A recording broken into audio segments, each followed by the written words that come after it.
शादीशुदा लोगों की एक बड़ी सीख। पति पत्नी की कहानी। पत्नी ने ना जाने क्या किया था कि पति ने उसे एक के बाद एक कई थप्पड़ जड़ दिए। हमेशा हर स्थिति को शांति से हैंडल करने वाली पत्नी भी इस बार इतनी अशांत हो उठी कि उसने अपनी चप्पल ही निकाल कर पति की ओर दे फेंकी। चप्पल पति के बालों को छूते हुए निकल गई। ये किस्सा यहीं पर खत्म हो सकता था, मगर पति ने इसे अपनी मर्दानगी का विषय बना लिया और बात बद से बदतर होती चली गई। रिश्तेदारों ने भी आग में घी का काम किया। किसी ने कहा, जो औरत अपने पति को चप्पल से मार सकती है वो ना ही तो वफादार हो सकती और ना ही पतिव्रता। ऐसी औरत परिवार ही नहीं बल्कि पूरे समाज पर कलंक की तरह है। बीवी के पक्ष वालों ने कहा पीछे रहने वाले थे। किसी ने कहा 18वीं सदी में भी जो स्त्री के साथ मारपीट करते हैं उन्हें तो जेल भेज देना चाहिए। तो कोई कहता जरूर उसको कोई और पसंद आ गई होगी इसलिए अब पत्नी से मारपीट करने लगा है। बात कोर्ट तक पहुंच गई। दोनों पक्षों ने एक दूसरे के खिलाफ केस फाइल कर दिया। पति ने चरित्रहीन होने का तो पत्नी ने दहेज और शारीरिक उत्पीड़न का आरोप लगाया। 3 वर्षों से अधिक समय के लिए केस चला था। इन 3 वर्षों के दौरान दोनों पति पत्नी अलग अलग रहे थे। इन 2 वर्षों के दौरान दोनों पक्षों के समर्थकों की संख्या कम हो गई थी। पहले जहां दोनों पक्षों में समर्थकों का समूह होता था, अब गिने चुने लोग रह गए थे। पति और पत्नी दोनों की आर्थिक स्थिति भी इस समय के दौरान नीचे गिर चुकी थी। जिन्हें वो अपना शुभचिंतक समझ रहे थे, पैसों की बात आते ही उन्होंने भी अपना पलड़ा झाड़ लिया था। अगर कोई देनों को राजी भी हुआ तो मोटे ब्याज की शर्त पर।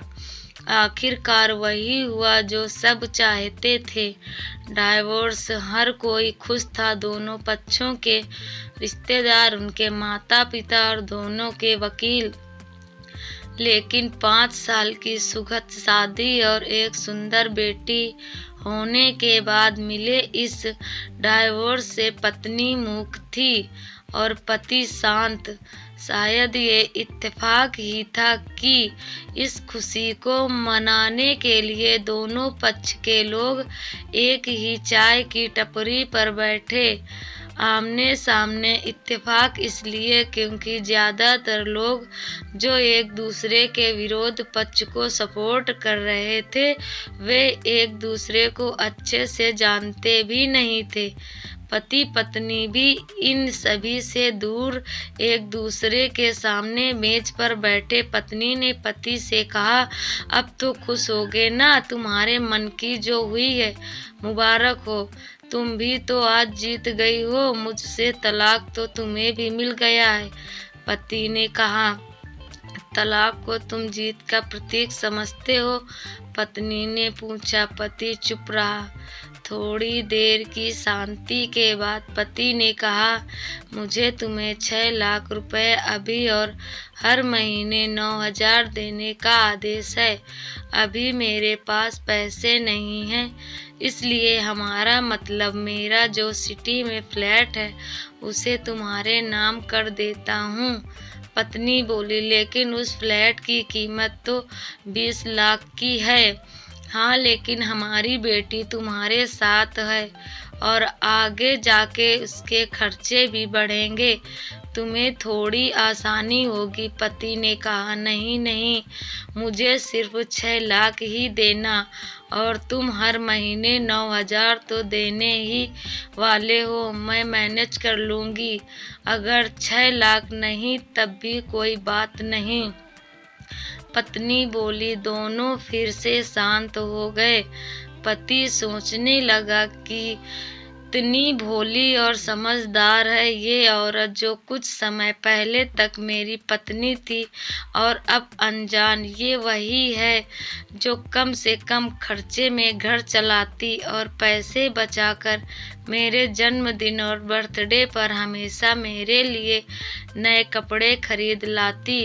कभी बीमार भी हो जाती तो पैसे बचाने के लिए मुझे मालूम न होने देती और घरेलू नुस्खों से अपना इलाज कर लेती। मगर घर में कोई और बीमार होता तो तुरंत डॉक्टर के पास लेकर जाती। मेरी ही मति मारी गई थी। मैं ही अपनी झूठी मर्दानगी के चक्कर में इतनी बड़ी गलती कर बैठा। पत्नी के दिमाग में भी उथल पुथल चल रही थी।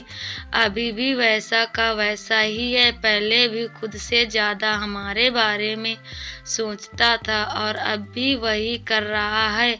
ये वही आदमी है जो मुझे एक्सीडेंट से बचाने के लिए खुद मोटरसाइकिल के आगे कूद पड़ा था और अपनी उंगली तुड़वा बैठा था। पता नहीं कौन सी मनहूस घड़ी में झगड़ा कर बैठी।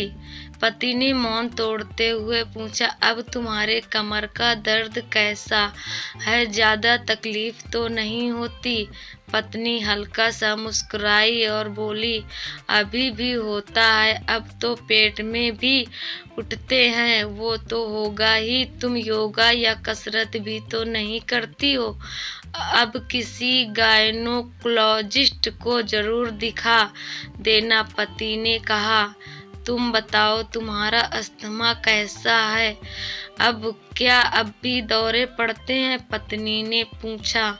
हाँ पड़ते हैं, पहले से ज़्यादा, क्योंकि अक्सर इन्हेलर भूल जाया करता हूँ याद दिलाने के लिए, तुम जो नहीं हो अब। पति बोला। पत्नी के आंखों में आंसू आ गए। वो बोली, तुम्हें मेरे चरित्र पर सवाल नहीं उठाने चाहिए थे तो ये परिस्थिति आती ही नहीं। हाँ मैं जानता हूँ तुम बहुत अच्छी हो।